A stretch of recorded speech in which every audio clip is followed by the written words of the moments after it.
जय हिंद, मैं हूँ गीतांजलि। लाइव टाइम्स के डिजिटल प्लेटफॉर्म पर आप सभी का बहुत बहुत स्वागत है। मेरे साथ हैं धर्मेंद्र जी। हम बात आज कर रहे हैं हरियाणा की। हरियाणा में बहुत कुछ हो रहा है और उस बहुत कुछ जो चुनाव की तैयारियां हो रही हैं, रैलियां हो रही हैं, उसमें कई तरह की बयानबाजियां सामने आ रही हैं। हरियाणा में चूंकि चुनाव है, ऐसे में कंगना रनौत का बयान भी बहुत मायने रखता है। कंगना रनौत के बयान पर ये कहा गया है बीजेपी की ओर से, ये उनका व्यक्तिगत उनकी राय है, इससे बीजेपी का कोई लेना देना नहीं। कंगना ने भी यू टर्न अपने बयान पर लिया और उन्होंने कहा कि ये मेरी व्यक्तिगत टिप्पणी थी और मुझे इस पर ध्यान रखना चाहिए था कि मैं अब भाजपा के कार्यकर्ता भी हूँ। लेकिन हरियाणा में हो रहा ये भूचाल जो हम इसे कहेंगे, क्योंकि लगातार ये बयानबाजियां भी आ रही हैं धर्मेंद्र जी। ये जो पूरी जो आज रैलियां हुई, कंगना रनौत की बयानबाजियां हुई, कंगना रनौत का यू टर्न हुआ, उसके बाद विपक्ष का हमला हुआ, ये पूरी जो सरगर्मियां रही आज, किस और इशारा कर रही है? देखिए 5 अक्टूबर को चुनाव है और हर आदमी को मुद्दा चाहिए। आपको देखिए कंगना के मुद्दे पे जो कांग्रेस एक तरह से हमला कर दिया, राहुल से लेके जो है खड़गे ने हमला किया और इसको जो है इस मुद्दा को भुनाना चाहती है हरियाणा में। वहीं दूसरी तरफ जो मोदी की रैली थी और उन्होंने जो है हमला किया कांग्रेस पर कि दामादों और दलालों का हवाला दे के हमला किया कि एक तरह से वहाँ पे जो है दामादों का जमीन घोटाला वाला मामला था और दलालों का, तो ये दोनों लेके जो है एक तरह से हमला किया गया। धर्मेंद्र जी माफी चाहूंगी, आपको बीच में रोक रही हूँ। ये दामादों और दलालों का हम तो समझ रहे हैं, लेकिन हम चाहते हैं हमारे दर्शक भी समझे कि मोदी जी कहाँ किस और इशारा कर रहे हैं। बेसिकली कांग्रेस पे इशारा कर रहा है, मतलब दलालों मतलब वहाँ पे पैसे लिए जाते थे इस तरह का आरोप लगा रहे हैं कि मतलब पैसा लेन देन का। और दामाद अब समझ रहे हैं एक ही दामाद है जो जिस पे आरोप लगा था जमीन घोटाला का, तो वो ये ऐसे मुद्दे हैं कि चुनाव के दौरान उठ जाते हैं, बीच में नहीं उठते हैं, सडनली उठ जाते हैं। चूंकि जैसे कंगना का बयान बहुत बार बोली है, लेकिन अब चूंकि हरियाणा में इलेक्शन है तो डिपेंड करता है कि पॉलिटिकल पार्टी कैसे किस मुद्दे को उछालती है। तो इलेक्शन में इस तरह के मुद्दे को उछालती है। कांग्रेस के पास बहुत बड़ा हथियार मिला है, दूसरी तरफ जो है उधर बीजेपी भी एक तरह से हमला कर रही है। जी, कंगना रनौत के बयान को कैसे देखें? हालांकि यू टर्न ले रही हैं, लेकिन किसानों का मुद्दा है, हरियाणा से सीधे तौर पे जुड़ा है। हरियाणा में विधानसभा चुनाव हैं 5 अक्टूबर को। ऐसे में कंगना के बयान को और उनके यू टर्न को कैसे देखा जाए? देखिए कंगना का बयान जो ऐसे मौके पर आया जबकि हरियाणा का चुनाव पिक पे है और इसको कांग्रेस पकड़ ली, तो उसको लगने लगा कहीं ना कहीं जो है बीजेपी को ये भारी पड़ जाएगा। तो फटाफट जो लगता है कंगना को संदेश दिया गया कि जल्दी से अपने बयान से हट जाओ, तो उसने फट से यू टर्न लेते हुए जो है वापस ले लिया बयान, सॉरी बोला है उसने। लेकिन इसको तो कांग्रेस ने कैच कर लिया है और अभी जो है इसको पूरे चुनाव के दौरान जो है कांग्रेस इसका इस्तेमाल करेगी। चुनाव के मुद्दे क्या रहने वाले हैं? देखिए हरियाणा में 3 ही मुद्दे हैं, एक तो है पहलवान, किसान और जवान और साथ ही बेरोजगारी। कल जो राहुल गांधी ने डंकी का इस्तेमाल किया, वो बेरोजगारी इस्तेमाल किया और इस पर काफी जी बेरोजगारी का मुद्दा है और किसान का मुद्दा है, पहलवान का मुद्दा है, जवान का मुद्दा है। पहलवान वाला आपको पता ही दे कि जो मुद्दा हुआ था ब्रिजभूषण सिंह पे, और किसान में MSP देने की बात जो थी वो मुद्दा है, खास करके कंगना रनौत की बात है। और जवान जो अग्निवीर के जवान हैं उनके लिए जो आरक्षण की बात की जा रही थी, तो उसको लेते हुए हरियाणा सरकार ने आरक्षण देने का वादा किया है। और अब बेरोजगारी आपको बता ही दिया है कि 6% जो है करीब करीब वहाँ पे बेरोजगारी दर है और वो एक बहुत बड़ा मुद्दा है। चूँकि इलेक्शन में ये मुद्दे जो है उठ जाते हैं और ये जो है अहम होता है, चूँकि 5 साल के बाद चुनाव होता है और हर नागरिक और हर जनता को वोट डालने का अधिकार होता है और वो तय करता है कि हमको किसको वोट देना है, 5 साल में कैसा काम किया नहीं किया। हालांकि बीजेपी वहाँ पे 10 साल से सत्ता में है। जी बिल्कुल, बीजेपी 10 साल से सत्ता में है, लेकिन अब सवाल ये है कि क्या हरियाणा की जनता सत्ता परिवर्तन चाहेगी या नहीं चाहेगी? कांग्रेस लगातार बयानबाजियां भी कर रही है। दोनों ही राजनीतिक दल, अगर हम कहें, चूंकि बड़े दोनों राजनीतिक दल हैं और सभी राजनीतिक दल इस चुनाव के दौरान एक दूसरे पर आरोप प्रत्यारोप जो है वो तो चलता ही है। लेकिन अगर हम खास चेहरों पर बात करें, जैसे आपने जवान का जिक्र किया, किसान का जिक्र किया और इसके अलावा पहलवान का जिक्र किया, यहाँ बीजेपी घिरती हुई नजर नहीं आ रही है, क्योंकि जवान अग्निवीर पर विपक्ष जो है वो सरकार को घेर चुका है। किसानों के मुद्दे पर सरकार पहले घिरी, 3 कानूनों को वापस ले लिया। उसके बाद में पहलवान जो हुआ, पहलवानों के साथ वो भी सब जान रहे हैं। देखिए पहलवान के मुद्दे पे जो है, देखिए एक तरह से पहलवान के मुद्दे पे विनेश फोगाट जो है वो कांग्रेस से चुनाव लड़ रही है और बजरंग पुनिया भी जो है कांग्रेस में उनको दे दिया गया। तो पहलवान का मुद्दा जो राजनीतिक से शुरू हुआ था और राजनीति में ही जो है वो पॉलिटिकल पार्टी में बट गया है। दूसरी तरफ किसान की बात, जो किसान में जो कहीं पे जो बीजेपी सरकार एमएसपी देने का वादा नहीं किया था, लेकिन यहाँ पे 24 फसलों का एमएसपी देने का वादा किया, क्योंकि किसान जो है एक बहुत भारी तादाद में है और वो निर्णय करता है किसकी सरकार बनेगी और किसकी नहीं बनेगी। तीसरी बात है जवान में जैसे अग्निवीर का बात मैं बताया कि जवान का मुद्दा है और रहेगा, लेकिन चूंकि लोकसभा में नुकसान होने के बाद जो है बीजेपी को ये सूद आई कि ये किसान और जवान से मुझे नुकसान हो सकता है, तो जवान पे भी उन्होंने खासकर बीजेपी ने 10% आरक्षण देने का वादा किया है। तो एक तरह से बीजेपी कोशिश है कि इसको कैसे जो है लोगों के गुस्से को कम किया जाए, कम से कम कितना कम नुकसान होता है वो उस पर नजर है, लेकिन डिपेंड करता है कि जनता इसको कैसे लेती है। लास्ट मोमेंट में आप कोशिश करते हैं और किसके पिटारे में जनता के लिए क्या है, सबसे इम्पोर्टेंट ये है, अगर हम इस पे बात करें तो किसके पिटारे में जनता के लिए क्या है कि हरियाणा की जनता विश्वास करे। देखिए आपको पता ही है कि वहाँ पे चुनाव जो है 5 अक्टूबर को है और बीजेपी और कांग्रेस का जो मैनिफेस्टो है जारी हो चुका है। सब अपने अपने ढंग से लुभाने का कोशिश किया है। तो मैं आपको बता दूं कि खास करके कांग्रेस मैनिफेस्टो में क्या है, 2,000 रुपया जो है प्रति महिला को देने का वादा किया है। LPG गैस जो है 500 रुपये में देने का वादा किया है और 6,000 रुपया सीनियर सिटीजन को देने का वादा किया है। ओल्ड पेंशन नीति जो है उसको लागू करने की बात कर रही है। खास करके कांग्रेस का जो मुद्दा रहा है MSP, उसको लागू करने की बात कर रही है।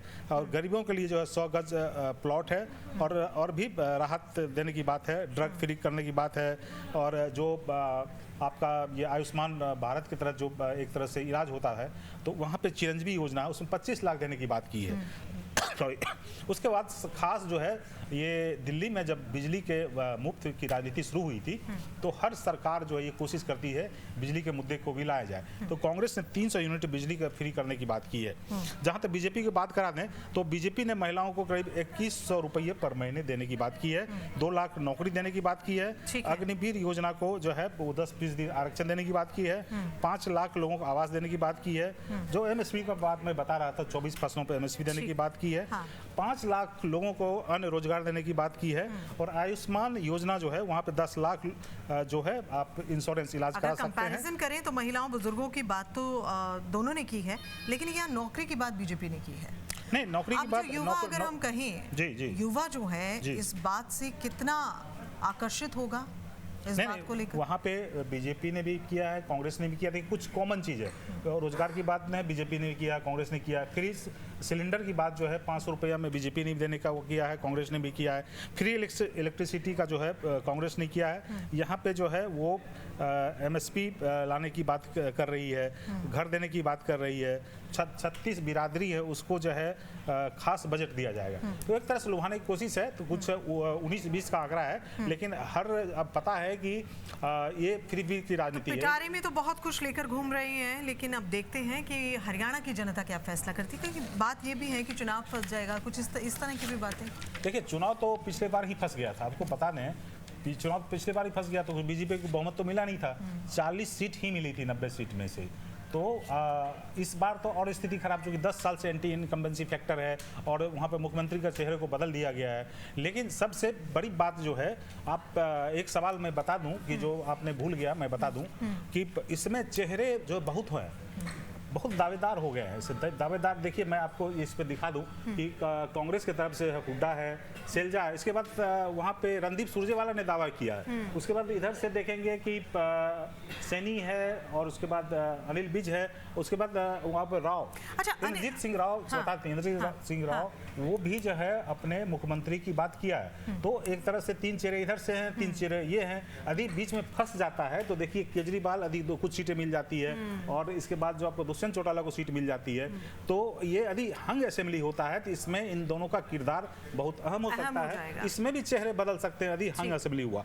लेकिन हंग असेंबली कैसे होगा उसके लिए मैं बात करता हूं कि देखिए आपको मैं बता रहा था कि अभी तक जो है पिछले चुनाव में ही बहुमत नहीं मिला था बीजेपी को, और इस बार जो ऐसे भी जो है 4 पार्टियां लड़ रही है। एक तरफ जो कांग्रेस है, एक बीजेपी है, एक तरफ आम आदमी पार्टी है, एक दुष्यंत चौटाला के साथ जो बीएसपी का गठबंधन है, उसके बाद INLD के साथ जो है चंद्रशेखर आजाद की पार्टी का है। तो 5th कॉर्नर वहाँ पे कंटेस्ट हो रहा है। तो वहाँ पे आप देखिए कि वहाँ पे जाति की राजनीति है, जाट राजनीति, जिसमें हुड्डा की पकड़ है।